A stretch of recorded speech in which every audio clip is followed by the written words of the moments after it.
You mentioned T.J. Watt. He's got 14 sacks this season, second in the NFL. Yeah. There's been some chatter this week about how he gets held right all the time, and we've been talking about how the officials 2 years we've been on talking a lot about of it. Holding. Right.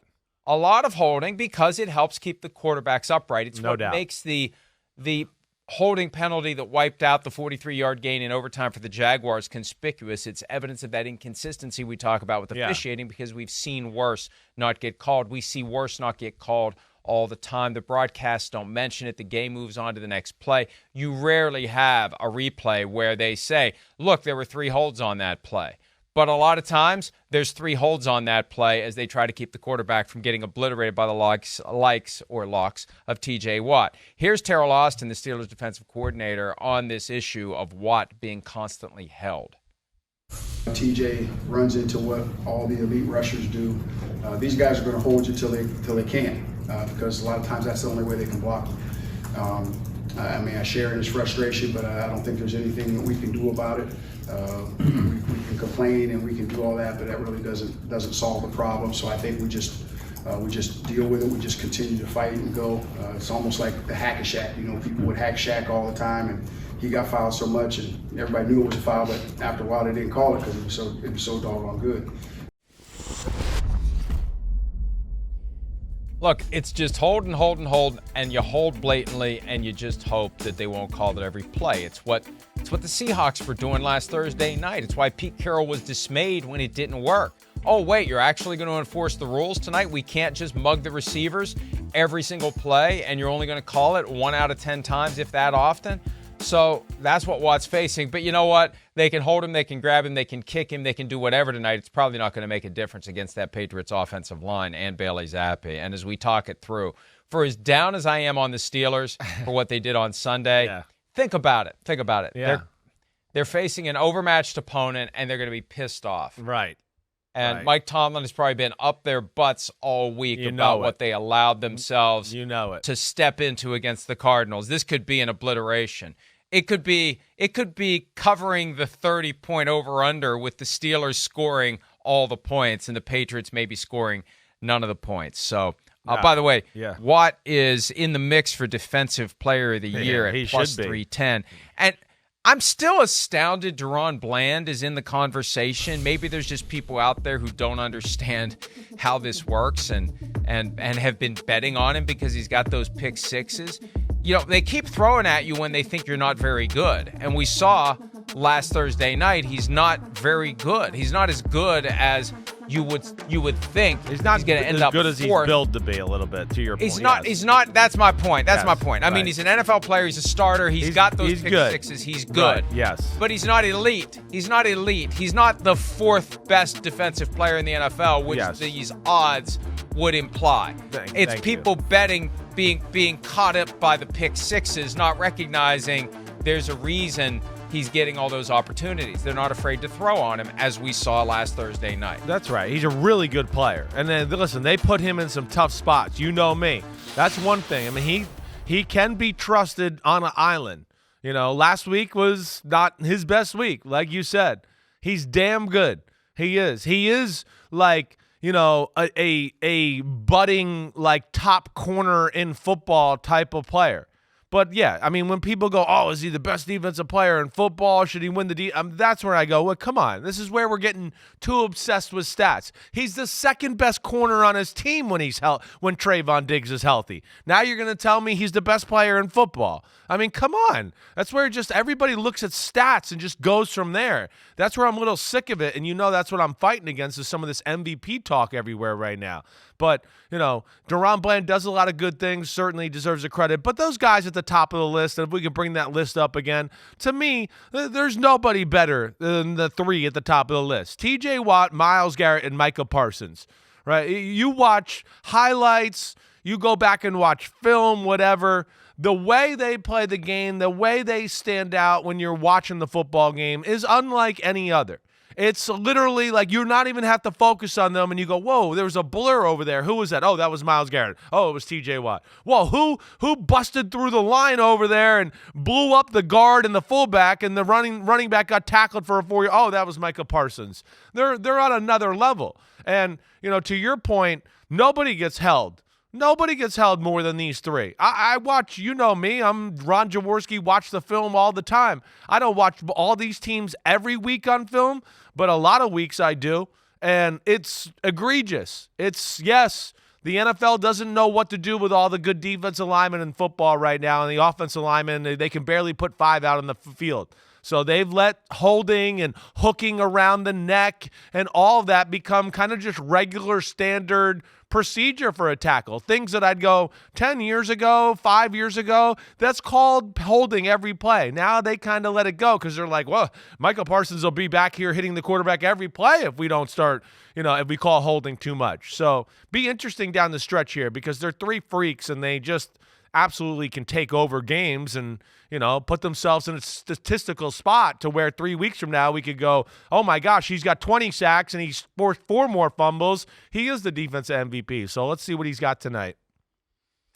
That's where the NFL's obsession with scoring points, keeping quarterbacks healthy, when they were trying to defend overuse of roughing the passer last year and they sent Troy Vincent to the ESPN Sunday morning pregame talk table. And he said, look, the NFL games are the most watched TV shows in America.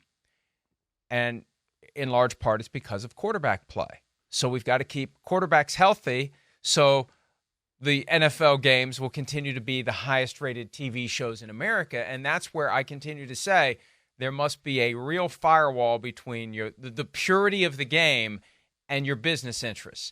You can't let your business interests dictate how your games are officiated, but we see it happening. Yeah. Whether it's the Lane Johnson half-second early, departure from the stance that has been coming back. Juwan Taylor ruined it for everybody for a while, but that was 3 months ago. We've all forgotten about it. It's back now, and you see it all the time. That little early start to give you an edge, holding that isn't called to give you an edge, roughing the passer called more than it should be to give you an edge, the Patrick Mahomes unnecessary roughness where he isn't even out of bounds, and a Packers player dared to touch him and got flagged for 15 yards. Yeah, ridiculous. It's all about we got to keep the quarterbacks healthy, we got to keep the ratings up, we got to keep the money up. It's sad, but it's true. And I understand it, but I don't like it. I understand how an organization can allow itself to be corrupted by the ongoing pursuit of more. Everybody wants more. And Roger Goodell's obsession has been to get, there's some number in the billions, 25 billion I think it is, that Goodell wants to get to by the end of this decade.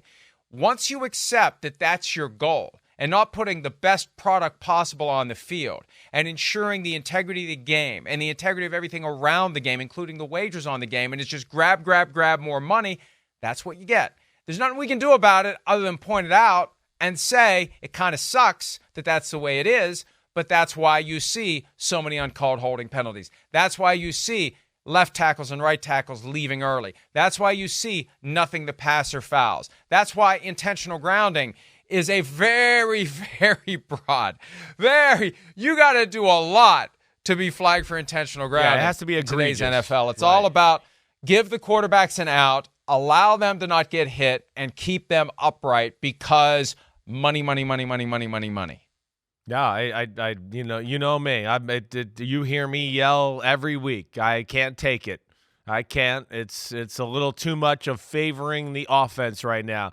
The real problem is lack of practice, which the offense needs more, the college football, like we've talked about, more, and that defenses have figured out the modern-day NFL offense. Right now, in the game of, who's winning, offenses or defenses, defenses right now are a cut above most offenses in football. There's just a lot of basic offenses altogether. I had this little conversation yesterday on my podcast a little bit. Got to reevaluate how they're attacking a little bit. I do. I watch too many games, it's a big, wire points down, and all of that. I think we're talking to some of what those reasons are. The running quarterback, I think, is part of that. There's not as many big-time, awesome throwers as maybe there was 10 to 15 years ago. We got into a little bit of offenses. We want to be efficient, quarterback rating, efficient. And Pete will tell you, on my podcast, I say it a lot. I go, defenses you got to call their bluff a little bit. There's so many of them that are they're playing for the 5 and 10 yard throw, and they're going, hey, here you go. If you want to throw it 50 yards, it's there.